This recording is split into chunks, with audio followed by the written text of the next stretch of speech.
Everyone, I welcome you all on this YouTube channel UPSC logy. बिना time को waste किए हुए शुरू करते हैं mains 365 of Vision IAS. Economy की जो है मेंस 365 हम यहाँ कवर करेंगे। और इस वीडियो में सबसे बड़ा डिस्क्लेमर ये है दैट मैं मान के चल रहा हूँ आपको बेसिक्स पता है, मैं मान के चल रहा हूँ आप बस इसको स्पीड में कवर करना चाह रहे हो और मेंस के पर्सपेक्टिव से कवर करना चाह रहे हो। प्रीलिम्स में कौन से चीज़ में क्या इफेक्ट होता है वो मैं यहाँ नहीं बताऊंगा। सितंबर 2021 से जून 22 का करंट अफेयर्स है, 23 में भी हेल्प करेगा, 24 में भी हेल्प करेगा, क्योंकि मेंस आंसर राइटिंग का तरीका जो है वो चेंज नहीं होता है। शुरू करते हैं ये जो यहाँ पे कार्यवाही है उसको। पहला टॉपिक है employment and skill development. Employment is important, syllabus में स्पेसिफिकली मेंशन है। कुछ फैक्ट्स याद होने चाहिए। 4.1% जो है वो यहाँ पे अनएम्प्लॉयमेंट रेट है, 4.2% सॉरी, तो ये यहाँ पे है। प्लस यहाँ पे 52 करोड़ अभी वर्कर हैं, बाकी के प्रिपरेशन कर रहे हैं सिविल सर्विसेज और एसएससी की, और 46% ऑफ द वर्कर्स जो है वो एग्रीकल्चर में है। ठीक है, अभी भी आधा इंडिया एग्रीकल्चर में है। ठीक है, न्यू इंडिया हो या ओल्ड इंडिया, एग्रीकल्चर का दबदबा बना रहता है। इसके अलावा कुछ स्कीम है, you can go through it. And apart from that कुछ टारगेट्स हैं, जैसे 30% लेबर फोर्स पार्टिसिपेशन रेट करना है, ये आपको पता होना चाहिए। फॉर्मलाइजेशन ऑफ वर्कफोर्स करना है, क्योंकि अनफॉर्मलाइज या नॉन फॉर्मलाइज्ड होता है तो काफ़ी दिक्कतें होती हैं। पहला टॉपिक है गिग वर्कर। गिग वर्कर नीति आयोग ने बोला कि भाई 23.5 मिलियन हो जाएंगे फाइनेंशियल ईयर 30 तक। ठीक है, I hope you are getting, just try to mug up this fact. इसके अलावा गिग वर्कर होते क्या है मैं नहीं बताऊंगा, मैं यहाँ पर ये बताऊंगा कि नीति आयोग की फाइंडिंग क्या है। नीति आयोग की फाइंडिंग क्या है उसको याद करने के तरीके हैं। 2P हैं, वो याद रख लेना। नीति आयोग ने टोपी पहना दी। 2P हैं, पहला P है प्लेटफॉर्माइजेशन ऑफ वर्कर और दूसरा है स्किल का पोलराइजेशन हो रहा है। पहला पॉइंट कहोगे कि नहीं बताया, वो तो वही है 23.5 मिलियन जो ऊपर लिखा था वही यहाँ लिख दिया है, लेकिन यहाँ 2.35 करोड़ कर दिया है। तो ये चीज़ मैंने पहले ही बता दी थी। बाकी प्लेटफॉर्माइजेशन हो रहा है और पोलराइजेशन ऑफ स्किल हो रहा है, इनको समझ लो, काम खत्म। प्लेटफॉर्माइजेशन ऑफ वर्क हो रहा है, यानी पहले जो वर्क आप अलग तरीके से करते थे आज वो प्लेटफॉर्माइजेशन हो रहा है, क्योंकि डिमांड बढ़ रही है, क्योंकि डिजिटल इतना ज़्यादा मतलब फुटप्रिंट हमारा हो चुका है। तो इन सारी चीज़ों की वजह से there is a platformisation of work. And apart from that मतलब प्लेटफॉर्माइजेशन क्या है कि हर जगह प्लेटफॉर्म वर्कर्स आ रहे हैं, जैसे चाहे वो रिटेल ट्रेड हो, सेल हो या फिर ट्रांसपोर्टेशन हो, है ना। पहले थोड़ी ना ओला उबर से लोग कहीं जाते थे, प्रॉपर टूरिस्ट वाले वो होते थे कि भाई ये जय माता दी टूरिस्ट कॉरपोरेशन या टूरिस्ट सेंटर या टूरिस्ट सर्विस, है ना, ऐसे करके Santosh travels, Radha travels, Krishna travels, ये होते थे। आज क्या है, Ola Uber. So this is how you need to understand, platformisation हो रहा है। एक P आ गया समझ में, दूसरा P है स्किल का पोलराइजेशन हो रहा है। इसको जब पढ़ोगे ना, इसको समझोगे तो सेकंड लास्ट पॉइंट अपने आप समझ में आ जाएगा। पोलराइजेशन ऑफ स्किल क्या है कि पहले स्किल डिवाइड थी कि कुछ कोई भैया लो स्किल वाला है, कोई मीडियम स्किल वाला है और कोई हाई स्किल वाला है। ठीक है, अलग अलग तरीके की स्किल थी। लेकिन प्लेटफॉर्माइजेशन के चक्कर में क्या है, मिडिल स्किल नाम की चीज खत्म होती जा रही है, डिक्रीज होती जा रही है। लोगों की हाई स्किल और लो स्किल बढ़ती जा रही है, या तो कुछ नहीं आता या बहुत कुछ आता है। ये फिर वही चीज हो रही है कि जो बड़े बड़े छोटे शहरों में क्या होता है, लोग हर तरह के मिलेंगे, होमोजेनाइजेशन मिलेगा। गांव में और ज्यादा होमोजेनाइजेशन मिलेगा। लेकिन जैसे ही आप बड़े शहरों में जाओगे तो you will get the kind of extremism. ठीक है, या तो बहुत अमीर या बहुत गरीब, या तो बहुत ज्यादा हाई स्किल या बहुत ज्यादा लो स्किल, या तो बड़े बड़े मतलब 50 मंजिलों की इमारतें मिलेंगी, ट्विन टावर मिलेंगे, ये टावर मिलेगा वो टावर मिलेगा, और दूसरी तरफ उन्हीं जगहों पे आपको क्या मिलेगा, स्लम्स मिलेंगे, और उन्हीं जगहों पे आपको ये जो नाइट शेल्टर्स होते हैं वो मिलेंगे, गांव में नहीं मिलते हैं। तो वही चीज हो रही है, जैसे जैसे ये पोलराइजेशन हो रहा है तो एम्प्लॉयमेंट में भी कुछ इस तरीके का पोलराइजेशन देखने को मिल रहा है। इसी चीज को सेकंड लास्ट पॉइंट में बोला गया कि skill level of gig worker 3 category में पाई जाती है। अगले में कह दिया उसका पोलराइजेशन हो रहा है, तो सीधा पोलराइजेशन याद करो ना, बाकी काम आपका हो जाएगा। इसके अलावा हाई पोटेंशियल है। ठीक है, ये तो हम वैसे ही कॉमन सेंस से बोल सकते हैं कि भाई डिमांड ज़्यादा है, सप्लाई ज़्यादा। किसी भी चीज़ का पोटेंशियल कैसे पता लगता है, डिमांड ज़्यादा है, सप्लाई ज़्यादा है। डिमांड ज़्यादा क्यों है, क्योंकि हमें पता है ना प्लेटफॉर्माइजेशन हो रहा है तो डिमांड ज़्यादा है, सब स्टार्टअप बना रहे हैं, सरकारी नौकरी कोई करने चाह रहे हैं लेकिन मिल नहीं रही, तो इसलिए ये बना रहे हैं, स्टार्टअप बना रहे हैं, तो फिर डिमांड बढ़ रही है। सप्लाई बढ़ रही है, भाई इतने बेरोजगार हैं, सप्लाई बढ़ रही है, भाई इतना स्किल है, सप्लाई क्यों बढ़ रही, भाई इतना ईजी इंटरनेट एक्सेस है, स्मार्टफोन एक्सेस है, तो that's why you can talk about these things. I hope you are getting. NITI Aayog ने क्या बोला, प्लेटफॉर्माइजेशन और दूसरा वाला ये पोलराइजेशन, ठीक, that's it. You need to remember 2 facts. अगर ये चीज़ ना पूछी जाए फिर भी आपको जबरदस्ती लिखनी हो तो you can use it in the form of diagram, कि भाई नीति आयोग ने दो एरो बनाओ, खत्म कहानी, फ्लो चार्ट, ठीक। This is how you need to understand and write the things in the exam. Issues क्या हैं भाई, इशूज़ बस ये हैं कि भाई सिक्योरिटी नाम की चीज़ नहीं है, ना जॉब सिक्योरिटी ना सोशल सिक्योरिटी, प्लस ये तो 2 हो गए, बाकी कैसे याद करोगे, बाकी याद मत करो, जॉब सिक्योरिटी सोशल सिक्योरिटी याद कर लो, यहाँ सोशल नहीं लिखा तो मान लो सोशल भी लिख दो, ठीक। इसके अलावा what you need to understand कि गिग वर्कर है, प्लेटफॉर्म की बात है, यानी डिजिटल की बात है, और डिजिटल की जब भी बात होगी, ये चीज़ हमेशा याद रख लेना, आज के बाद कहीं नहीं बताने वाला मैं, डिजिटल की जहाँ भी बात आए और प्रॉब्लम की बात करनी हो तो पीडीएफ याद कर लेना। पीडीएफ में होता है ना, डिजिटल में सब कुछ पीडीएफ में होता है, तो पीडीएफ का इशू होता है, ठीक।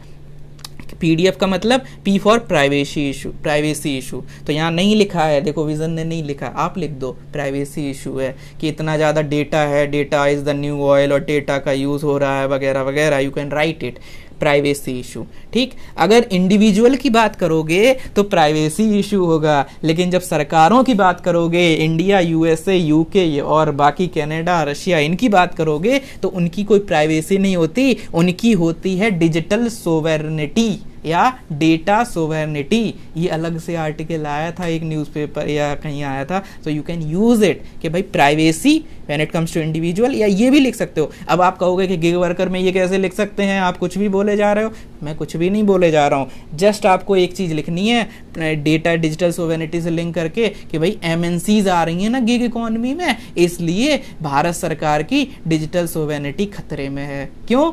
क्योंकि डेटा लोकलाइजेशन नहीं हो पा रहा है ना। I hope you are getting कि वो डेटा तो बाहर जा रहा है, तो डिजिटल सोवेरेनिटी खतरे में हुई कि नहीं हुई, तो ये भी एक इशू लिख सकते हो। अब आते हैं डी पर। डी में 3 Ds हैं, एक डी तो मैंने अभी बता दिया, data localization, you can use it as per your demand. Apart from that एक डी है डिजिटल डिवाइड, ठीक है। डिजिटल डिवाइड अलग अलग तरीके की हो सकती है भैया। डिजिटल डिवाइड जेंडर के बेसिस पे हो सकती है, मेल फीमेल वाली एक्सेस, जैसे एनएफएचएस 5 ने अभी बोला कि 33.3% को ही इंटरनेट कभी एक्सेस करने का मौका मिला। ऐसे बहुत सारे डेटा फैक्ट आपको पता होते हैं, आप यूज़ कर सकते हो कि भाई डिजिटल डिवाइड है जेंडर के बेसिस पर, डिजिटल डिवाइड है रीजन के बेसिस पर, है ना, गुजरात वर्सेस वेस्ट बंगाल, है ना, ऐसा कुछ कर सकते हो, Kashmir versus Kanyakumari. I hope you are getting, ठीक है। डिजिटल डिवाइड हो गया on the basis of not religion, on the basis of region and on the basis of gender, ठीक है। और भी कुछ लिख सकते हो। इसके अलावा अर्बन रूरल भी कह सकते हो। तो digital divide is the problem. Data localization बता चुका हूँ। तीसरा जो डी है वो हो जाएगा डिजिटल इलिटरेसी, कि भाई लोगों को डिजिटल नॉलेज नहीं है, डिजिटल इलिटरेसी है। ओके, ईमेल चेक करना लोगों को नहीं आता, इवन ऑफिसेज में नहीं आता, सरकारी ऑफिसेज में, क्योंकि नहीं देखा है। अब डिजिटल इलिटरेसी की जब बात करोगे तो उससे लगता जुलता उसका छोटा भाई है डिजिटल की जो लैंग्वेज होती है, लैंग्वेज इशू, लिंग्विस्टिक इशू, कि सारा कुछ तो इंग्लिश में होता है। अब ये इशू में यहाँ नहीं लिखा, लेकिन आप कह सकते हो ना कि अगर किसी को इंग्लिश नहीं आती तो वो कैसे गिग इकोनॉमी में पार्टिसिपेट करेगा, नॉट एज एन एम्प्लॉयर और ना ही एज एन एम्प्लॉय और ना ही एज अ कंज्यूमर, कुछ नहीं हो पाएगा, है ना। I hope you are getting.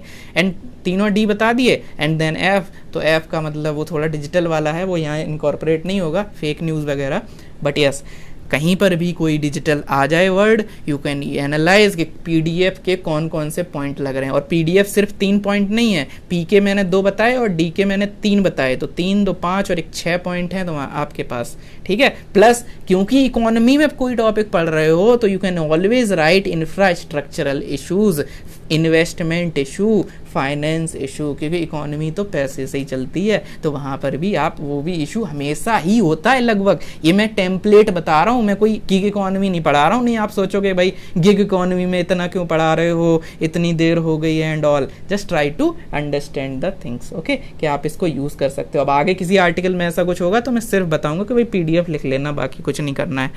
Now recommendation of NITI Aayog. नीति आयोग ने क्या बोला? नीति आयोग ने यही बोला कि भाई एंड जो चीज़ें हैं जैसे प्रॉपर एस्टिमेट करो, कैटलाइज करो ये जो प्लेटफॉर्माइजेशन है, जैसे स्टार्टअप इंडिया, स्किल इंडिया है, वैसे ही प्लेटफॉर्म इंडिया लेके आओ। इसके अलावा फाइनेंशियल इंक्लूजन को एक्सेलरेट करो। क्यों भाई फाइनेंशियल इंक्लूजन को क्यों एक्सेलरेट करना है? क्योंकि वही चीज़ जो मैंने ऊपर बताई थी, इश्यूज में नहीं लिखी, लेकिन जो डिजिटल डिवाइड है, जो मतलब डिस्पैरिटी है, जो अलग अलग डिस्क्रिमिनेशन जो भी हैं चीज़ें इश्यूज हैं, तो उसको सॉल्व कैसे कर पाओगे? जब फाइनेंशियल इंक्लूजन लेके आओगे, है ना। डिजिटल इंक्लूजन भी लिख सकते हो, लेके आना चाहिए। सोशल इंक्लूजन लेके आओ, ठीक है। जेंडर सेंसिटाइजेशन, देख रहे हो इश्यूज में नहीं बताया कि ये इशू है, लेकिन मैंने बताया था ना PDF के D में कि digital divide regional gender basis पे इश्यूज में नहीं बताया, लेकिन सॉल्यूशन में नीति आयोग बता रहा है, ठीक है। I hope you are getting कि बैकग्राउंड और फोरग्राउंड वही टॉपिक रहेंगे, बस उसको आपको वैसे यूज़ करना है। इसके अलावा सोशल सिक्योरिटी, जॉब सिक्योरिटी का इशू था, तो यूनिवर्सल सोशल सिक्योरिटी होनी चाहिए, ठीक है। प्लेटफॉर्म इकोनॉमी का फ्यूचर एसर्टेन होना चाहिए, यानी यहाँ बात कर रहा है आपकी जॉब सिक्योरिटी वगैरह की, है ना, और ऊपर बात कर रहा था सोशल सिक्योरिटी की। उन्हीं चीज़ों को एड्रेस कर रहा है कि नहीं कर रहा? I hope you are getting. Then the next thing is, इसके अलावा रेस फ्रेमवर्क है, you can use it in your mains answer writing. Race framework, ये डायग्राम कैसे क्या लिखना है, you can use it. Then MG NREGA simple है, demand driven safe wage employment scheme है। इसमें देखो अब इसके कोर ऑब्जेक्टिव क्या है?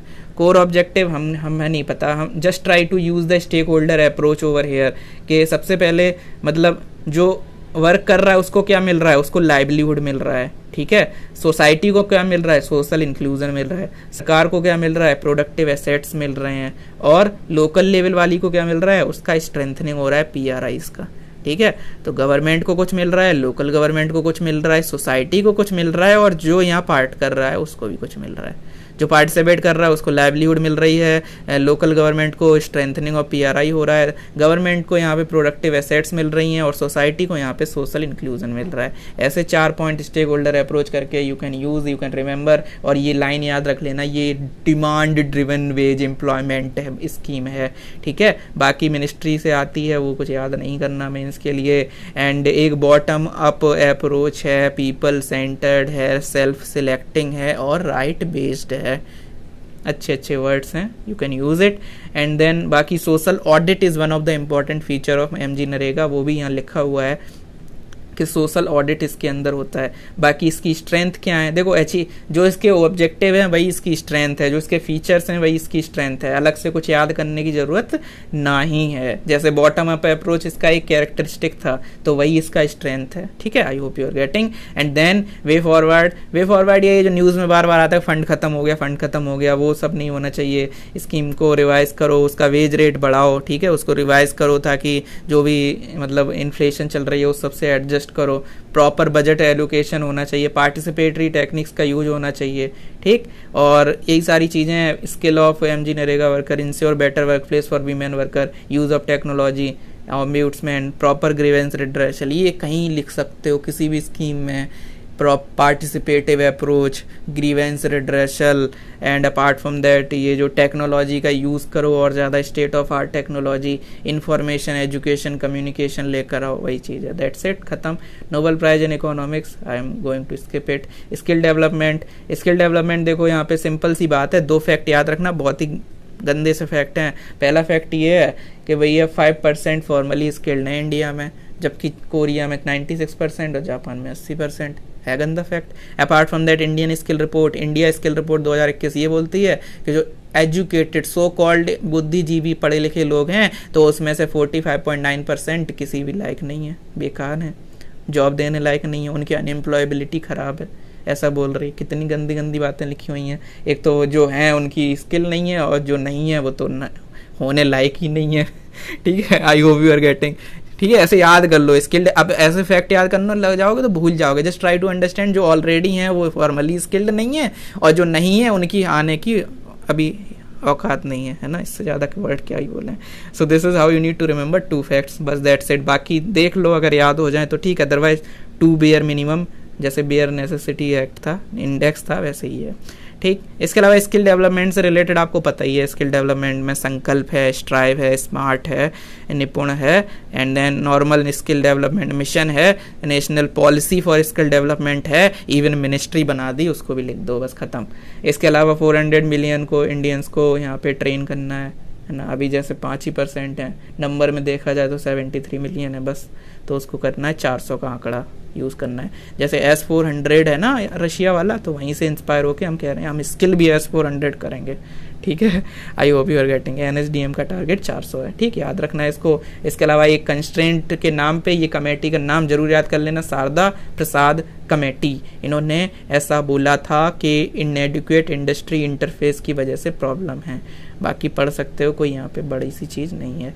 Then economic and inclusive growth cross GDP estimates. तो GDP एस्टिमेट्स आपको पता है, GDP एस्टिमेट्स काफ़ी अच्छे होते हैं, ठीक है। चेंज हुए थे कुछ, लिमिटेशंस क्या हैं GDP की, ठीक। तो एस्टिमेट आए, okay, not important for the exam as such, है ना, लेकिन लिमिटेशन पता होनी चाहिए। एक लिमिटेशन है स्टैटिस्टिकल और एक है अदर कंसर्न्स, ठीक है।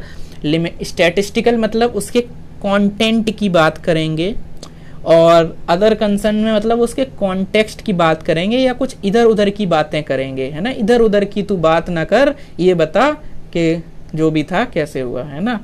तो जो भी है you can type in the comment section if you have time. तो यहाँ पे एक कंटेंट या स्पेसिफिकली उस GDP के जो सिस्टम है उसकी बात करेंगे, और यहाँ उसकी कुछ इधर उधर की बातें करेंगे। सबसे पहले स्टैटिस्टिकल लिमिटेशंस, आप ऐसे फ्रेमवर्क भी यूज़ कर सकते हो कि भाई ये कंटेंट स्पेसिफिक या कंटेंट क्या है और कॉन्टेक्स्ट क्या है, ठीक है, ऐसे कुछ। तो स्टैटिस्टिकल लिमिटेशन क्या है? सबसे पहले नेचर ऑफ स्टैटिस्टिक्स, कि डेटा देखो, अगर देखोगे ना बजट की एस्टिमेट्स 3 होती हैं, एक एडवांस्ड एस्टिमेट्स, एक बजट एस्टिमेट्स और एक रिवाइज्ड एस्टिमेट्स। तो 3 साल लग जाते हैं, जो 3 ईयर्स का एक लैग होता है, स्टैटिस्टिकल लैग इज देयर। तो अगर डेटा ही टाइम पे नहीं आ रहा तो हाउ कैन यू एक्सपेक्ट कि डेटा का कुछ कर पाओगे, है ना, क्या ही करोगे उसका। इकोनॉमिक बिहेवियर, जैसे GDP वगैरह है, ठीक है, कैलकुलेशन है एंड ऑल, बट रेशनैलिटी नहीं होती डिसीजन में, काफ़ी इंडिविजुअल इरेशनैलिटी भी लेता है। इसीलिए इकोनॉमिक सर्वे ने बोला था कि ह्यूमन जो स्कीम्स हैं वो होमोसेपियंस या जो बिहेवियर मतलब इकोनॉमिक्स जो है उसकी बात करते हुए उन्होंने कुछ बोला था, इससे रिलेटेड बिहेवियर इकोनॉमिक्स का यूज़ करते हैं। And apart from that other limitation to fail to capture labour, बहुत सारी चीज़ें यहाँ पे कैप्चर नहीं हो पाती, जैसे अनऑर्गेनाइज सेक्टर वगैरह वगैरह। तो कैप्चर इशू, पहला स्टैटिस्टिकल लैग और तीसरा है स्टैटिस्टिकल में जो कैप्चर है, स्टैटिस्टिक्स कैप्चरिंग इशू, ठीक है। पहला स्टैटिस्टिकल लैग और लास्ट है स्टैटिस्टिकल कैप्चर, ठीक है। ऐसे कुछ कीवर्ड्स यूज, अपने कीवर्ड बना लो, इतनी नॉलेज हो चुकी है that you can use it on your own, है ना। I hope you are getting. तो इस तरीके से स्टैटिस्टिकल लिमिटेशन हो गई, एक लैग है, एक कैप्चर इशू है, और एक ये है कि भाई इकोनॉमिक बिहेवियर की बात है, ठीक है। So this is how you need to remember. And then other concern में यही है कि इनइक्वालिटी, GDP तो बढ़ती जा रही है, बढ़ती जा रही है, बढ़ती जा रही है, लेकिन रीजनल डिस्पैरिटी का क्या, इंडिविजुअल डिस्पैरिटी का क्या, इनइक्वालिटी का क्या, ठीक है, वो चीज़ यहाँ GDP में नहीं आती। GDP टोटल कर देता है कि मान लो कि एक क्लास में 50 बच्चे हैं, ओवरऑल क्लास में मतलब ओवरऑल परसेंटेज या क्लास में ये देख लिया जाता है, स्कूल में ही देख लिया जाता है कितने बच्चों ने CGPA 10 लाया या कितने 90+ हैं, लेकिन ये नहीं देखा जाता कितने फेल हो गए, है ना, वो नहीं देखा जाता। तो इनइक्वालिटी राइज होती है, वो नहीं देखा जाता। ओवरऑल जज इसी से कर लेते हैं कि हाँ बहुत बच्चे, 6 बच्चे टॉप किए, 10 बच्चे टॉप किए, लेकिन उसमें पता चला 20 फेल हो गए, तो वो चीज़ तो देखोगे नहीं देखोगे, क्योंकि GDP सिर्फ आउटपुट की बात करती है, ओवरऑल की, है ना, इंडिविजुअल लेवल पे नहीं जाती है।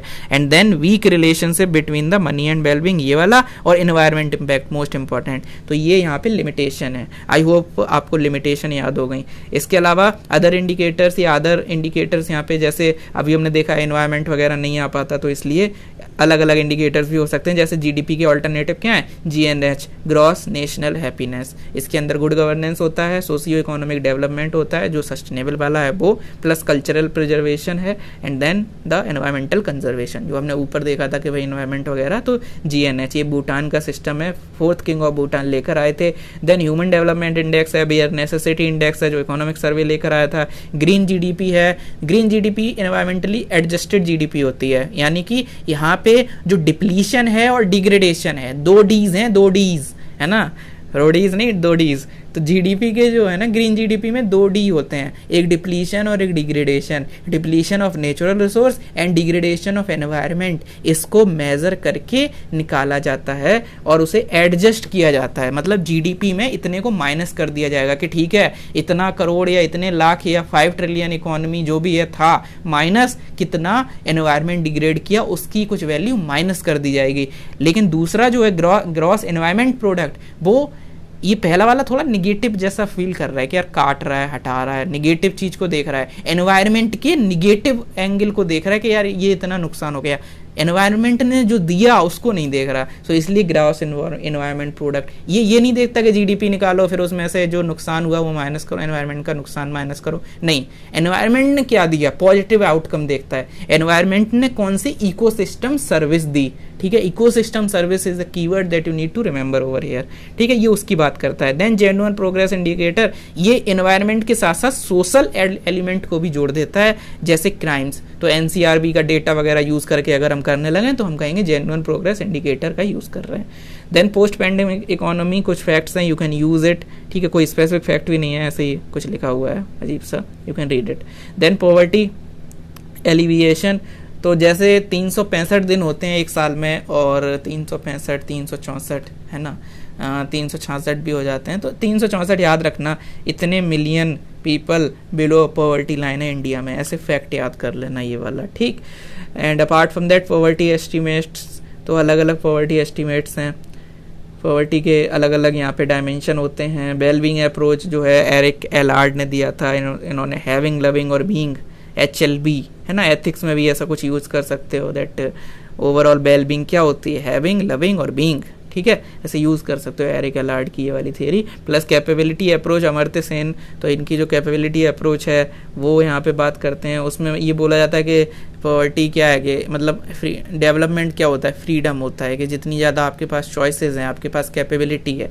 कैपेबिलिटी अप्रोच बेसिकली ये होता है कि देखो एक गरीब है और एक साधु संत है, खाना दोनों नहीं खा रहे है ना, खाना दोनों नहीं खा रहे, लेकिन गरीब इसलिए नहीं खा रहा क्योंकि उसकी वो रियलिटी है, वो नहीं खा पा रहा है। लेकिन साधु संत या कोई ऐसा मेडिटेशन वाला कोई है, बुद्धा जब बैठ के खाना नहीं खा रहे होंगे पीपल के पेड़ के नीचे जब बैठे होंगे, तो तब क्या हुआ होगा, उन्होंने जानबूझ के, वो उनकी कैपेबिलिटी तो है लेकिन वो नहीं कर रहे। तो इस तरीके से capability approach is more like that है ना। कैपेबिलिटी अप्रोच ये देखता है कि हाँ कैपेबिलिटी कितनी है, ऐसा नहीं है कि नहीं खा रहे तो बस अब गरीब हैं है ना, कोई फास्ट है तो गरीब है, ऐसा नहीं है। तो कैपेबिलिटी देखता है, इकोनॉमिक, ह्यूमन, पॉलिटिकल, ऐसे करके। Then multidimensional poverty index, ठीक है। So this is all about कि पॉवर्टी बहुत सारे उसमें डायमेंशन होते हैं, यही सब इसमें है। नीति आयोग ने मल्टी डायमेंशनल, इनका भी कुछ आता है, multi dimensional poverty index bye NITI Aayog, और सिग्निफिकेंस क्या है पॉवर्टी एस्टिमेट्स के, यही सब सिग्निफिकेंस हैं इसके, ठीक। विशियस साइकिल सिंपल सा है, पॉवर्टी में वैसे ही इतना ज़्यादा पड़ा हुआ था, GS2, GS1, GS3 हर जगह तो पॉवर्टी लिखा हुआ है। वाइडनिंग इकोनॉमिक इनइक्वालिटी, तो यहाँ पे चाइना ने एक कॉमन प्रॉस्पेरिटी प्रोग्राम लेके आए वो लोग, ताकि इकोनॉमिक जो मतलब इकोनॉमिक इनइक्वालिटी है उसको एड्रेस किया जा सके, ठीक है। इकोनॉमिक इनइक्वालिटी के कुछ फैक्ट्स, जैसे OECD ये बोलता है कि रिचेस्ट 10 कंट्रीज और पुअरेस्ट 10 कंट्रीज, 10% कंट्रीज के बीच में जो गैप है वो मिड 80s में 7.2 टाइम्स था, अब वो 9.6 टाइम्स हो गया है, तो बढ़ रहा है। और ग्लोबल इनइक्वालिटी में चेंज हो रहे हैं, ऊपर से कोविड और आ गया, और inequality with in the nation भी बढ़ रही है। तो फैक्ट्स हैं कुछ, इसमें वो नहीं है। Impact of persistent economic inequality, increased social polarization, impact क्या होता है, तो पेस्टल लगा दो। इनइक्वालिटी का इम्पैक्ट पेस्टल के यूज़ करके लगा सकते हो कि भाई सोशल पोलराइजेशन होता है, सोसाइटी में मतलब इश्यूज आते हैं, अगर इनइक्वालिटी है तो जो गरीब होंगे वो मतलब जस्ट ट्राई टू अंडरस्टैंड कि वो सोशल डायमेंशन GS2 वाली आ जाएगी। Apart from that vulnerable section वगैरह, ये GS2 वाला वो सोशल एस्पेक्ट ही रहेगा। देन इकोनॉमिक है, पॉलिटिकल रिस्क हो जाते हैं, पॉपुलेशन हो सकता है मतलब इनइक्वालिटी के चक्कर में कोई प्रोटेस्ट हो जाए है ना, या फिर इनइक्वालिटी के चक्कर में पॉलिटिकल मार्जिनलाइजेशन हो जाता है लोगों का, फिर वो सवाल ही नहीं पूछ पाएंगे जब उनके पास एक्सेस मतलब उनके पास खाने पीने को नहीं है, तो अगर रोटी कपड़ा मकान नहीं है तो कहाँ ही कोई क्वेश्चन करेगा या क्या ही कुछ करेगा। तो पॉलिटिकल रिस्क भी है, ऊपर से सिक्योरिटी रिस्क भी है, तो इनइक्वालिटी में भी पेस्टल लग जाता है, ठीक है। ये यहाँ से टेक अवे क्या है कि इनइक्वालिटी में पेस्टल लगा के यू कैन सॉल्व इट, ठीक है। कि इनइक्वालिटी, पॉवर्टी में भी पेस्टल लगा सकते हो, फ्रीबीज की जो डिबेट चल रही है वहाँ पेस्टल लगा सकते हो, तो ये सारी चीज़ें हैं। पॉवर्टी से रिलेटेड कोई भी कॉन्सेप्ट है, चाहे एनर्जी पॉवर्टी, फ्यूल पॉवर्टी, हर जगह you can use this pastel approach, political, economic, social, technological. Challenges क्या हैं? Income difference reflect individual effort, ये चैलेंज है कि भाई ये भी हो जाता है कि भाई इंडिविजुअल ने एफर्ट अलग किया होगा इसलिए डिफरेंस है। तो वही सारी चीज़ें हैं जो इकोनॉमिक सर्वे ने भी बोला था पहले। So this is how you need to read it and understand it. Then the financial inclusion में भी you can use some facts, जैसे 45 करोड़ PMJDY के जो अकाउंट्स हैं वो हैं, ठीक, just try to remember this thing. और 14.7 बैंक ब्रांचेस पर लैख ऑफ एडल्ट पॉपुलेशन है, जो higher than Germany, China, South Africa है। 14.7, ठीक, याद रखना, 1 लाख में 14.7 और 45, तो 4 बहुत ज़्यादा है। फाइनेंशियल इंक्लूजन भी फास्ट से शुरू हो रहा है, 14 भी फास्ट से शुरू हो रहा है, और 45 करोड़ भी फास्ट से शुरू हो रहा है। तो just try to remember this फा of financial inclusion. Okay, and then urban growth and development, तो अर्बन ग्रोथ एंड डेवलपमेंट देख लेना इसको। Then smart city mission, smart city mission बहुत कुछ लिखा हुआ है, लेकिन मैं यहाँ पे कुछ अच्छा सा अलग सा अप्रोच बताऊंगा। देखो, ministry of housing urban affairs है, okay. Just try to understand कि स्मार्ट सिटी मिशन 3 तरीके की चीज़ों पे फोकस करता है। एक होता है इकोनॉमिक एबिलिटी, एक होता है सस्टेनेबिलिटी, और एक होता है लिव एबिलिटी, ठीक है। इकोनॉमिक एबिलिटी, सस्टेनेबिलिटी और लिवेबिलिटी। सेल की या लेस की बात कर रहा है, LES की, ठीक है। लिवेबिलिटी, इकोनॉमिक एबिलिटी और सस्टेनेबिलिटी, ठीक है। ये चीज़ याद रखना, इसको ऐसा डायग्राम यूज़ कर देना। अगर आपको अलग कुछ और पूछा जा रहा है फिर भी आपको लगाना है तो डायग्राम का यूज़ कर लो। अगर यही पूछा जाए कि फीचर्स क्या है तो यू कैन यूज़ इट कि भाई ये चीज़ों की बात करता है। अब आपको ये चीज़ें यहाँ तो लिखी नहीं। देखो, इकोनॉमिक एबिलिटी की जो बात कर रहा है वो है कोर इंफ्रास्ट्रक्चर की, सस्टेनेबिलिटी की बात कर रहा है वो कर रहा है क्लीन एंड सस्टेनेबल एनवायरनमेंट में, और जब कह रहा है डिसेंट क्वालिटी ऑफ लाइफ तो लिवेबिलिटी की बात कर रहा है। इसको समझ रहे हो कैसे लिखना है? LIVE, लिव एबिलिटी, एबिलिटी वाला एबिलिटी। यहाँ पे इकोनॉमिक लिख दो, फिर एबिलिटी एक डैश करके एबिलिटी लिख दो, और सस्टेनेबल लिख दो और फिर डैश करके एबिलिटी लिख दो। तो ये एक डायग्राम के फॉर्म में भी बना सकते हो और फीचर्स के तौर पे आप इजीली याद भी रख सकते हो। लेकिन ये सब चीज़ें करता कैसे? ये लेस जो कर रहा है वो स्मार्ट सिटी मिशन कैसे करता है?